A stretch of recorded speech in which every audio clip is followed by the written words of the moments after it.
Saludamos con este preámbulo a la legisladora de Pachacuti que nos acompaña también vía telemática, la asambleísta Mariana Yumbay. ¿Cómo está? Buenos días, asambleísta, bienvenida. Le saludamos a Alexis Moncayo, quien le habla, Licenia Espinel. No sé si usted quiere hacer un comentario sobre la situación, para comenzar, de seguridad que vive el país, esta decisión del presidente de la República de trasladar a los jefes militares y policiales a la ciudad de Manta para enfrentar esa ola delictiva, y sobre esto que acabamos de escuchar. El 60% de los integrantes de estas bandas criminales lamentablemente son niños que han sido expulsados de todo, del ámbito educativo, del ámbito familiar, que no tienen acceso a nada más que esto, ser parte de bandas criminales. Buenos días, bienvenida. Buenos días, muchísimas gracias y muy buenos días a toda la ciudadanía. Efectivamente, este es un problema muy grave con el cual nos encontramos lidiando. Quizás en los últimos años ha habido un completo abandono desde el Estado en sí.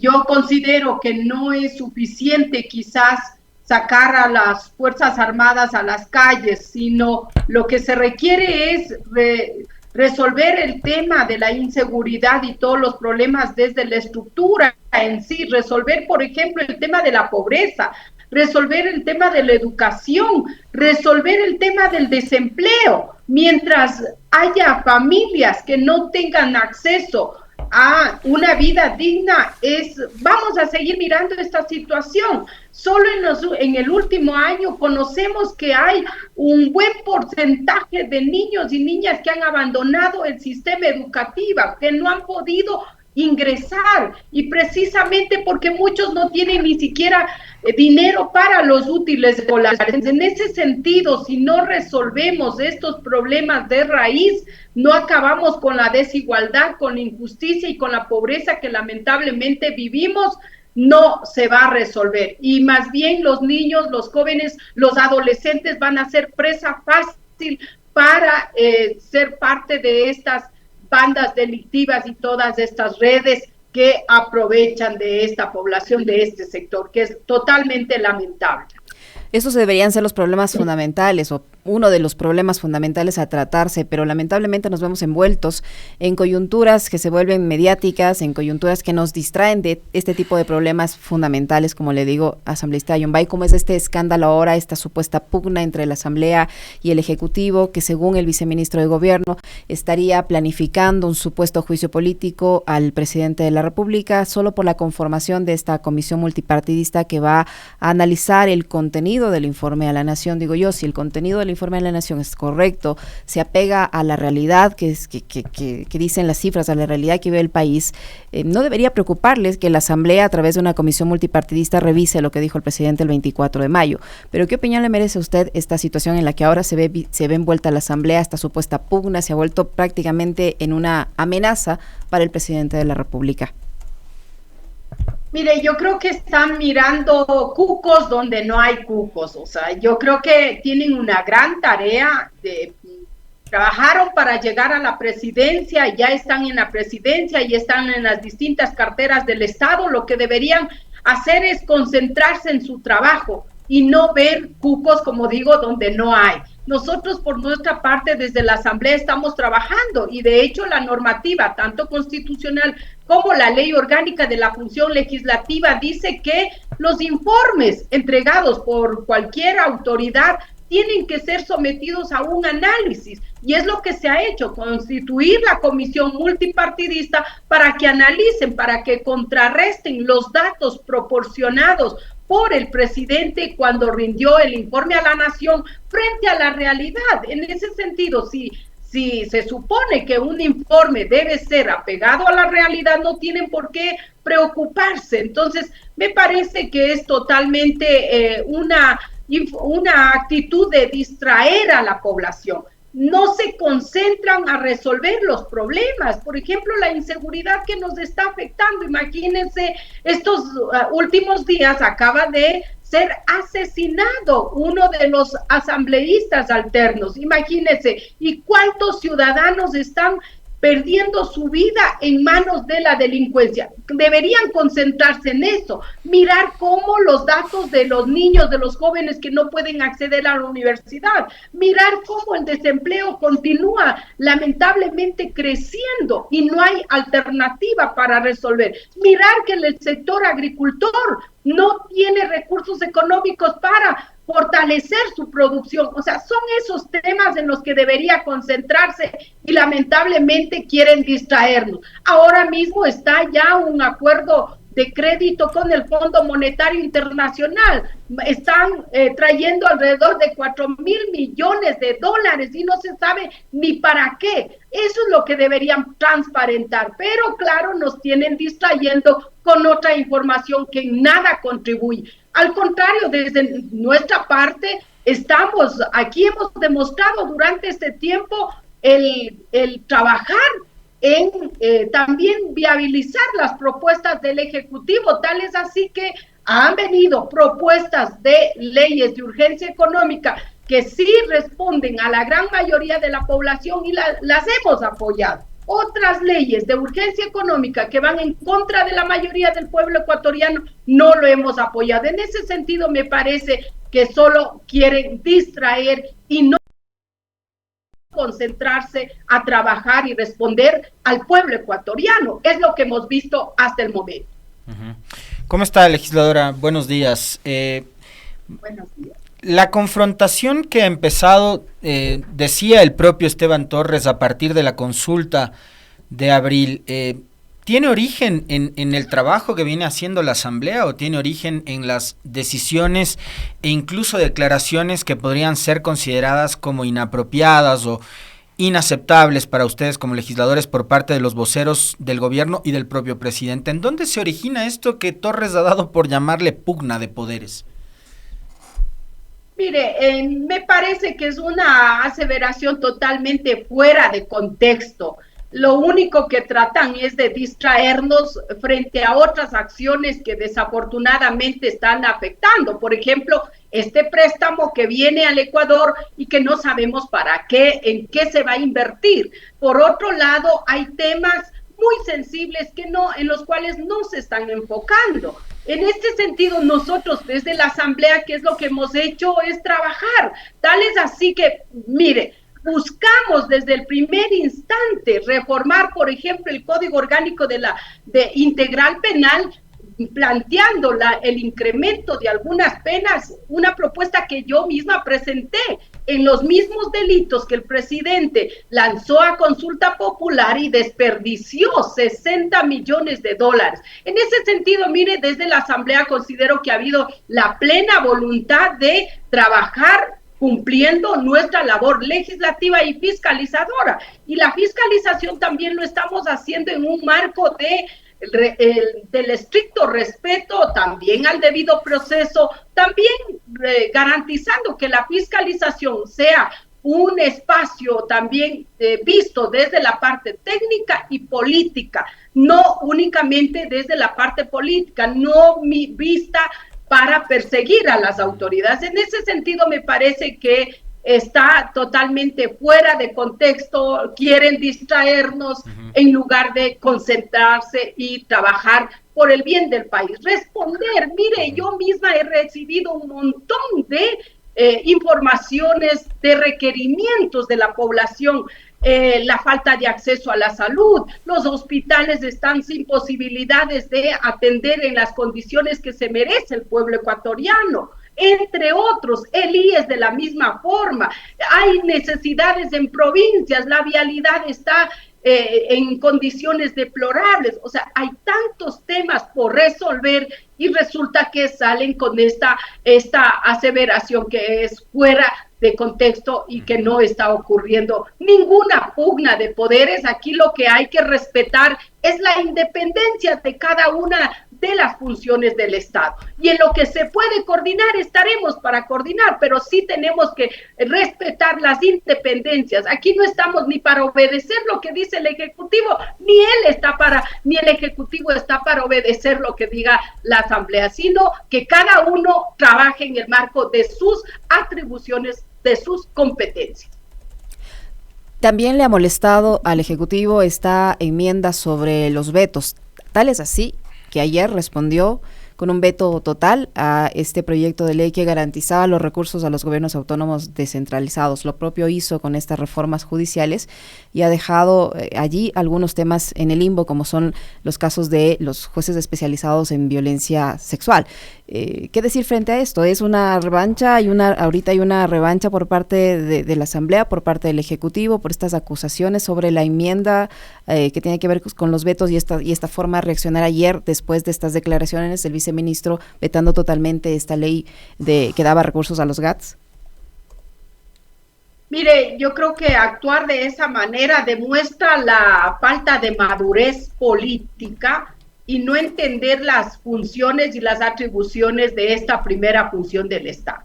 Vemos que hasta el momento son dos leyes que en definitiva contribuyen enormemente. La última, por ejemplo, que se garantizaba el acceso inmediato, directo de los recursos económicos a los gobiernos autónomos descentralizados, situación que iba a contribuir enormemente y también iba a disminuir los actos de corrupción, porque resulta que también se ha dado actos de corrupción por esta problemática.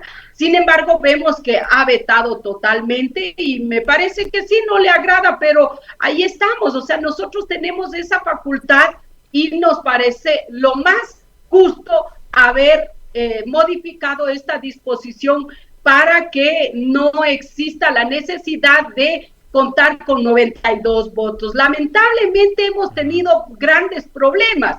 En principio hemos aprobado alguna normativa con 92 o más votos, pero resulta que viene con el veto parcial y ahí lamentablemente muchos asambleístas o varios asambleístas han modificado su decisión y claro, muchos accedían a, bueno, habría que preguntar por qué cambiaban su decisión y obviamente eso imposibilitaba que la normativa entre en vigencia tal como se aprobaba en la Asamblea. Entonces, eso nos parecía totalmente injusto y obviamente se pierde esa competencia o esa atribución legislativa de esta primera función del Estado y se terminaba imponiendo la visión o la posición del Ejecutivo. En ese sentido me parece totalmente desatinado si es en revanchismo a la decisión que nosotros hemos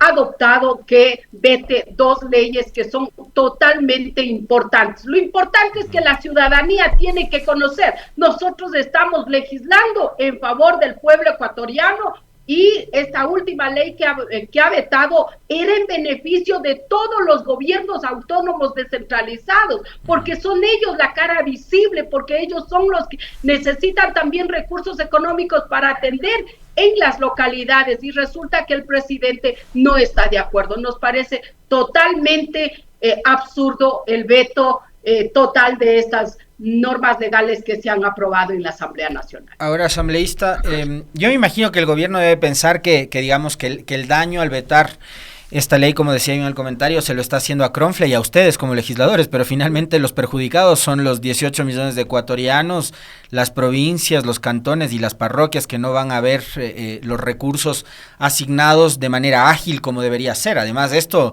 debería ser una cosa automática, ¿no? Automática. El Ministerio de Finanzas tiene recursos, esos recursos tienen que transferirse a las prefecturas, a los municipios y a las juntas. Entonces, los perjudicados ni siquiera son los prefectos y los alcaldes, ojo, no son los ciudadanos, porque ellos reciben finalmente los beneficios de esos recursos.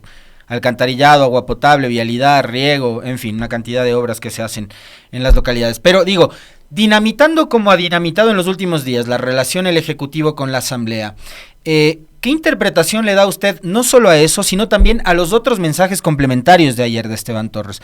Uno de ellos, por ejemplo, de que sí o sí el gobierno, por condiciones que ha presentado el FMI para entregar este crédito, han hecho ya un primer desembolso de $1,000 millones, tienen que subir el precio de la gasolina en los próximos días. Hablan de un sistema de compensación. Yo ayer en el comentario pensaba, y porque lo que había escuchado era eso dijo Roberto Luque. Ayer Esteban Torres dijo algo todo lo contrario, de que la compensación ya no iba a las camionetas blancas con franja verde que dan servicio en el sector rural, a los vehículos de transporte como los taxis y a los motores fuera de borda, sino que la compensación va a los usuarios de esos sistemas de transporte. No sé cómo lo van a hacer, me parece que ahí va a armarse un despelote, que ya verá el gobierno cómo lo soluciona, pero dinamita la relación con la Asamblea y a la par advierte con el alza del precio de los combustibles y ojo con salir a protestar, ¿no? Porque se van a encontrar con el gobierno controlando las protestas. ¿Qué decir de eso también, que fue parte del discurso de ayer de Esteban Torres?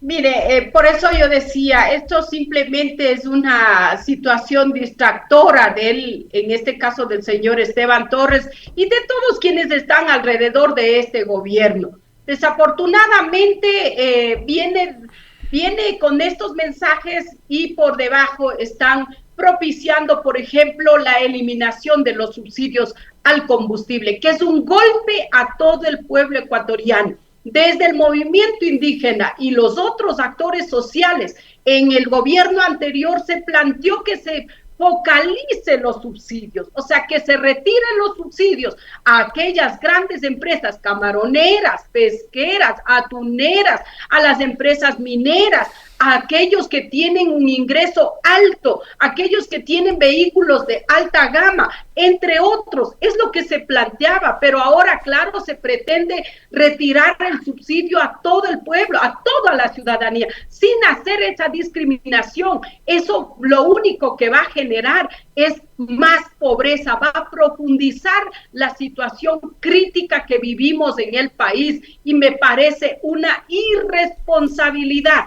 Por eso hemos dicho, mire, la semana anterior vino el ministro acá a la Asamblea Nacional. Sin embargo, lo que se requirió es que se transparente cuáles son las condiciones impuestas desde el Fondo Monetario Internacional para el préstamo de 4,000 millones. Y resulta que vino y no informó absolutamente nada. Y por eso este tema se adoptó una resolución para iniciar un proceso de fiscalización y establecer cuáles son las condiciones y también que este gobierno informe al país, transparente al país y diga en qué se va a invertir los 1,000 millones que ya está en el Ecuador, que ya ha sido entregado al Estado ecuatoriano, que se cumpla con lo que dispone el artículo 290.3 de la Constitución de la República del Ecuador, que dice que los endeudamientos tienen que ser para generar una inversión en infraestructura para el Ecuador y conforme también establece las políticas del Fondo Monetario. Los préstamos, los endeudamientos son para disminuir o de alguna forma alivianar toda la situación crítica de pobreza que se vive en los países. Pero es lo que no quieren hacer, desafortunadamente. En ese sentido, nosotros vamos a seguir trabajando para transparentar, para que el pueblo ecuatoriano conozca qué es lo que se va a hacer con ese recurso económico. Y obviamente estos discursos que se están utilizando es, insisto, es para distraer. Este veto que se ha hecho total de esta última normativa termina afectando a todo el pueblo ecuatoriano. ¿Cómo es posible que no se pretenda asegurar el ingreso directo de los recursos económicos para los gobiernos autónomos descentralizados?